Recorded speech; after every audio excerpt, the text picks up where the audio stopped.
Welcome back to another episode of this podcast. Today we have David Tian, the founder of State of Banana. Yes, hello Simon. And of course Lyra. Hi.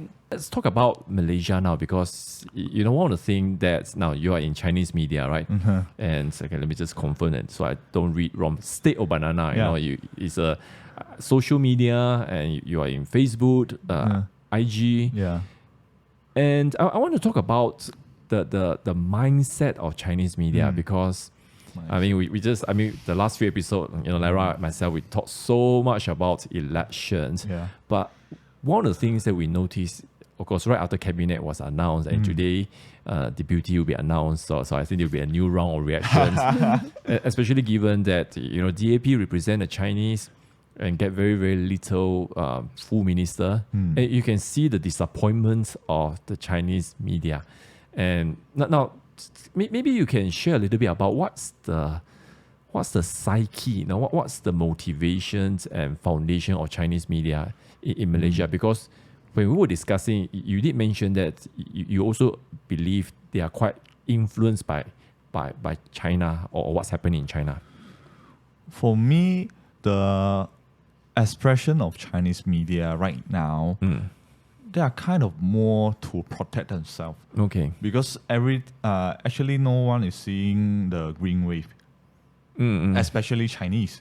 Okay. Because for us, our first enemy, UMNO. Yeah, our first enemy. Who knows UMNO didn't do did so badly. Yeah, in Chinese we have a word, 活久见. It's like if you live longer, you can see many things happen. 活久见. Yeah, actually it is for people like your age.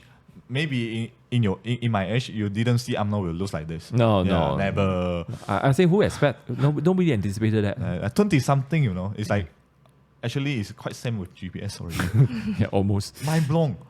But back to the enemy kind of point of view, suddenly we noticed that maybe our enemy is not UMNO. Our enemy is not only UMNO or corruption or whatever, it's the Malay nationalism. We also need to counter kind of fundamentalist, religious. So talking about the past movement, for example. Yeah. So after we realizing we have two big enemy rising up, we are kind of how do we survive? How do we survive in this kind of situation? Are we Chinese going to wipe out in Malaysia soon? Actually, I do read some passage in Chinese so-called blow water station. It's like, please share this. If we are not, our population is not increasing like this, after 2050 we will be wiped out. We are become the minority of minority. Actually, half of this is a fact. Yeah. I mean, I heard this before. Yeah. It's like suddenly the facts come in front of us. So I think the right phrase or right word to describe what Chinese media, their reaction is, they kind of dealing with the emotion, dealing with the shocking. So find themselves how do we can have a seat, have a place in this situation. So they have a reaction like, we have to confront the fundamentalist Islam. We have to confront whatever. And suddenly you see DAPs have so little seat in the cabinet. It's like, cannot, we will be wiped out, kind of things. Yep. So, but I think the problem is there. But how do we do we accept this kind of fact? How do we present ourselves? It's not only to protect ourselves only. We have to do something, but not only to guard ourselves from the Malays, the Muslims. It's not, they are our friends. Yeah. If our culture is so good, why don't we influence each other? Why don't we make friends with them first? Instead of making they are enemy, they are these kind of things. So you feel like their reaction is really, they didn't anticipate the green wave at all, and now they are trying to I guess is it fair to say, because of the concerns of Perikatan, that they are maybe capitalizing on fear? Because, Oh, yeah. Because I mean, since pandemic, we always say, look, the Chinese. I mean, we're all Chinese here, okay, and somehow we are more susceptible to fear. Yeah. You're mentioning a very interesting word because I didn't think about that. I didn't like summarize like this. Yeah, actually, Chinese people Always fearful, always fearful. Yes, and more fearful. more fearful now. I don't know, but But what's the feel you get, like from your Chinese friend? Are they? I mean, I did get some concerned people, like some of my overseas friends. It's like that's why we talk about mind blown, after the unity government came. But of course, we know given the composition and the result, this is the only viable way. yeah. So do you think that emotion is still kind of running wild and? But what do you think is the Chinese media's position towards Anwar Ibrahim? Anwar Ibrahim, for them, some of people I hear them from, it's like they're saying like, Anwar, do we can really believe in this guy? It's very interesting. It's like they have to believe in certain politician to save whole races. But my point of view is we cannot believing or we cannot love a politician. They are not there for us to love. Yep. They are there for us to check and balance. They are there for us to serve us. It's not we cannot treat them like our parents, our friends, our best friends. Because some of the political party, or some of the motivation of politics, they try to frame the propaganda as you have to be friend with this party. You have to support all into this party so that you can save in this country. But no, as long as this country as this, even this country not as this, you have to fight your battle. For at the end, you have to have like self-determination. I love this kind of concept. So as long as you yourself still alive in the world, you have to fight. You have to protect yourself, but not in a bad way to protect everybody. Yeah, I think, and Lara, maybe we can ask your take on this because, we always say, look, let's look at the positive. In fact, I really felt like the election is a good thing because we are taking centralization out. And like what David was saying, look, in the past, we say, the party has to behave like this, the prime minister have to behave like this. Why can't we have a new paradigm, let the result speaks for itself? And it's just sort of, now I want your take on this, but before that, it kind of reminds me on how people treat Donald Trump because they are like, we don't like him, he's all about mean tweets and things like that. But isn't it more important to look at the result, to look at the performance?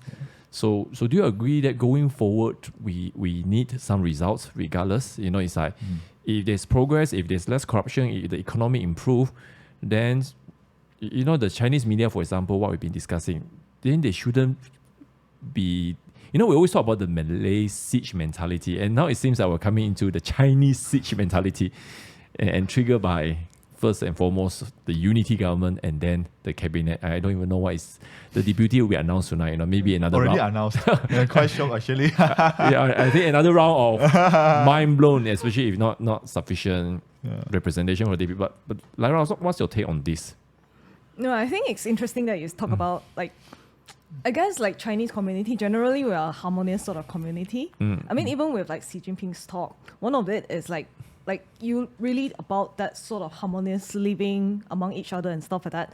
So, but when you really truly have a quote unquote unity government, I mean, unity, the word itself has connotation to harmonious sort of living. And yet people are sort of triggered by this sort of issue. I mean, especially Chinese, I think. So it's quite interesting because then suddenly the interest, I mean, your community interest goes before the nation interest. I mean, but if you just take a step back and really look at what DPM mentioned, like Zahid, he said, let's look at how DAP is responding. I mean, then you have that group of people that are really just looking at, but we're only just getting a little bit of seat here. The equation is, the mathematics is a bit wrong here. I guess maybe there is that sort of profit mentality that sort of come before all this sort of harmonious living. So it sort of makes me wonder, what you were saying earlier on with some of these the Luzia thinking, the Confucius thinking. So is it like a superiority or inferiority sort of mindset that is going on around here? It's like, are we we need to be the more superior race? I mean, because that's basically what Hitler promotes. Very, very interesting you say this, because when David was talking about the history of Confucianism, how it shaped the entire Chinese history, I was thinking exactly what you were saying. Because harmony, they always say harmony. But it seems like harmony only if my kind of harmony. Oh yeah. So unity is not my kind of harmony, because you have BN, you have GPS, I can't have harmony. So it's a bit like what CCP is doing now. It's like, it will be harmony if Taiwan become ours, if Hong Kong become ours, if Japan become ours, if Singapore become ours. How about Malaysia?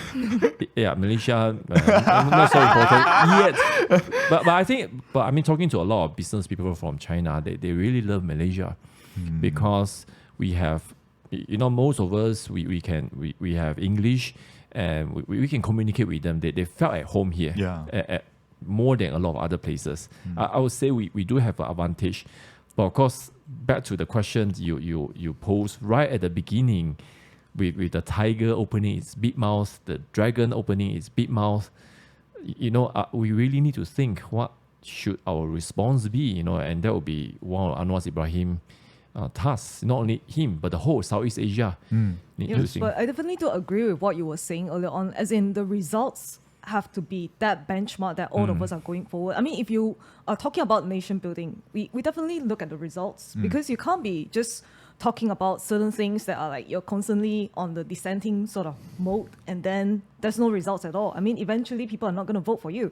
So just going back to like President Trump, I mean, I guess he's like the only president that really harvests even more votes than, I mean, in 2020 in comparing to 2016, I mean, not considering the fact that there is like a lot of allegations about stolen elections, and which has been proven to be pretty much true. So I guess that's where we are heading. So regardless of we like the leader or not, it is like what you were saying. Are we really looking for that one leader who will sort of like rally all of these people together, or are we really like looking forward to grow a team? Because, I mean, again, Prime Minister is just first among equals.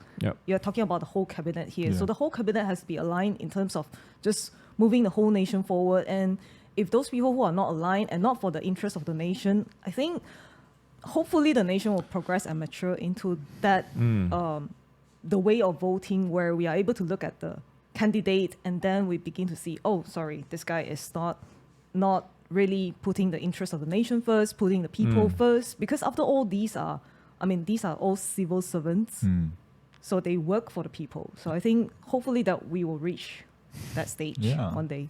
Very, very interesting. Now our time is almost up. I want to finish off with you, David, because now one of the things, I mean, what Lyra said just sort of reminded me of Deng Xiaoping, because he was the one who sort of opened out whole China. And I mean, you can, of course, there are many studies and categorizations, but I would say in general, he's a very pragmatic kind of person. It's like, I need to see result. I need to see economic growth. And it's not hyperbole to say he literally embraced capitalism, And now I want to end with this, is that, we talked about it earlier on, how in Malaysia, there are some people who really admire the Chinese system. And is it they are admiring what Deng Xiaoping has achieved, with the economic miracle and the great progression, not the great leap forward by Mao Zedong, but the great economic miracle, Shenzhen and things like that. And all of a sudden, you bring China out of poverty, you have a new class of middle class, then your entertainment mountains, Chinese entertainment was huge, with people, the celebrity level, exceeding Hong Kong, exceeding Japan and Korea.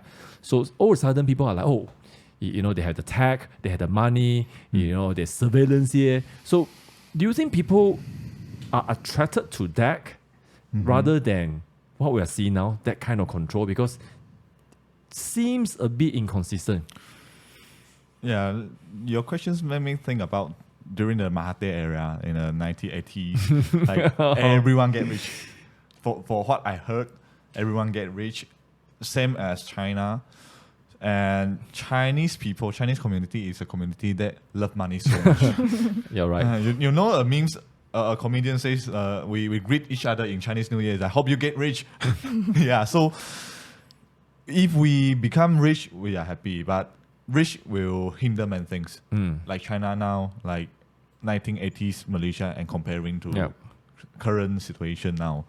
So what you said is why Chinese community is so uncertainty. Maybe because we are not reaching the first post of the power. Maybe I feeling because no matter how many population we have, no matter how big votes are, how many votes we vote for the so-called Chinese delegates in the politics, we can never get into the first post.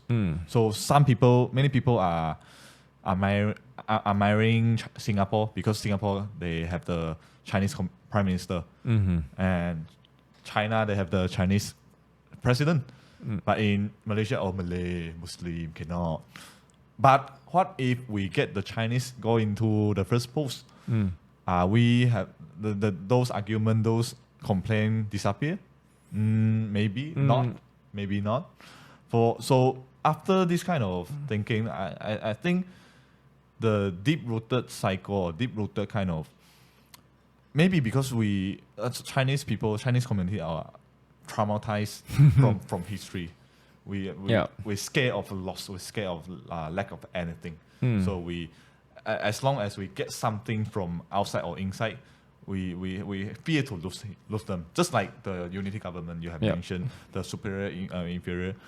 Anwar Ibrahim with Jahid, with GPS. Hello, no. But I love and I agree what you just now you have said is we have to see the result. We have to see not Anwar Ibrahim or Jahid or whatever. Or yes, they some of them are like corrupt, like pretty much corrupt. But as long as they can deliver, we can accept.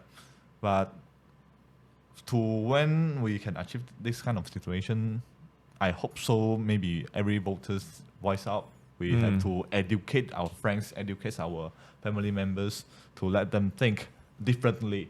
Not like we have to attend this political party ceramah every day. No. You have to be a intelligent voters. It's good that you say this because the last few episodes we just been talking about how do we continue this engagement and interest. Now, of course, David, I don't expect everyone to be like you, to be well informed and things like that. But we have to, like from what you are sharing, in general, if people are comfortable, they'll be like, okay, I don't need to be involved. And now you get a higher level of participation in government and election because people are suffering and people are not having enough. But the moment we get comfortable, I think people will be like, I don't need to vote and things like that. That was the mindset of many Chinese in the 80s and 90s. And that's why when Operasi Lalang happened, when the judiciary was destroyed, it seemed like a lot of people don't even know that happened because it didn't impact my livelihood, It didn't impact my income. But now with the economic collapsing all around the world, I feel like the level of participation and interest have increased. So I think that's one of the things that I am really encouraged when I see your generation and even Lyra's generation, a few years apart. But do you both agree we are seeing a higher level of participation? Oh, most definitely. I mean, I definitely hope that the younger, especially like social media influencers, they are really continuing the effort of just getting to know more about politics. And they did really well before election, right? I mean, honestly, they say that, they were being quite honest as well. So I think that's where they get a lot of traction, where people are like just tuning in and listening and just going all out to vote, where we see like a lot of young voters turning out this round. But just hopefully there will be that sort of awareness. I guess like with what is happening in China, even with what Apple has done to them, basically just stopping all the airdrop. They has to have a different sort of avenue where independent media are coming out, even like independent phone, maybe like Tesla, maybe, like Elon Musk coming out with that phone. If Apple ever bans Twitter? Yeah, I mean, that's really another topic. But really, I mean, I totally forgot about this point. And because when during the protest, right, the Apple disabled the AirDrop feature. Yeah. And recently in US Senate, senators from both parties said they want to introduce a law. Of course, it's going to be very difficult because you're fighting against the big tech. Basically, you know now you have two-party monopolize the whole app world. You have App Store by Apple, then you have Play Store by Google. So they want to make a legislation to say that, look, Apple and Google, you can't just ban anyone from your platform. It all started with them saying they want to ban Twitter. And so that will be very interesting because it's like all the things we have been talking about, even with what's happening in China, I definitely agree with you. It really depends on the people, whether there's traction or not. But all we're asking is, can we have a neutral avenue to begin to talk about it? It's like we can't even talk about it. That kind of thing is happening right now. So, but of course, I think big tech, censorship. I think, David, you're also interested in those areas, right? Maybe we need to come back for another episode for that.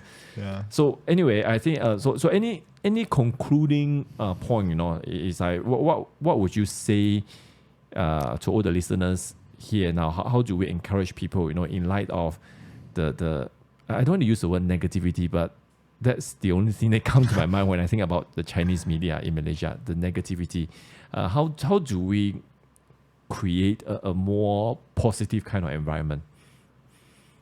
For me, in my generation, we are kind of have certain distance with the traditional Chinese media. Okay. Somehow our mindset are different from them because we grow up watching, using Facebook, Instagram, and so many new media. So I think first move we have to do more education. Yeah. To our this now I mentioned to our colleague, to our friends, to our family members, and I hope some days or me myself or my colleague, my friends or whatever can rise up as a media or whatever to let people know we can do different way. We can not be that negative. We can be another way. So there's always alternative in this media field. So I always encourage people dare to dream, dare to have thoughts, because I suddenly remember one of my friends say Malaysia cannot save already always no bunch of politicians and there are always that certain race or religion. It's not. I don't believe so. Yep. Yes, our population is decreasing, but we can change. If we look through the history, actually so-called Malay nationalism just like 70 years old. Yep. Or 100 years old. If you compare to the so-called Chinese culture, it's like 1,000 years old, or Christianity or Buddhism. Yeah, still ongoing, the fight. If you want to say fights, but I prefer to use the word gaming. It's like gaming is like, in Chinese we say 博弈. So we have we can gaming in positive way. We can absorb each other good way, and we can let the old way, bad way off in history and move on. So David Tian, if you want to follow him, State of Banana, I think we are putting the IG and Facebook link, and I think it is really worth following him because I believe you represent the viewpoint of the next generation. To not, I think it's fair to say, when we talk about the Chinese psyche, the things we discuss are more of the old media, the fear mongering, that kind of thing. And it's changing now. Of course, there are still, like you say, people who would say Malaysia can't be safe. I want to migrate, things like that. I mean, it's your right, it's your choice. You want to go, but I don't want to hear from you. Yeah, because you're not here anymore. But for those of us who are staying, we want to make the best of what's happening. So David Tian, do follow him, and we hope to get him back. So we have Lyra here. I think that's all we have for today. Yes. So it has been a really interesting discussion. So we look forward to more discussion. Okay, that's it for now. Bye bye. Bye bye.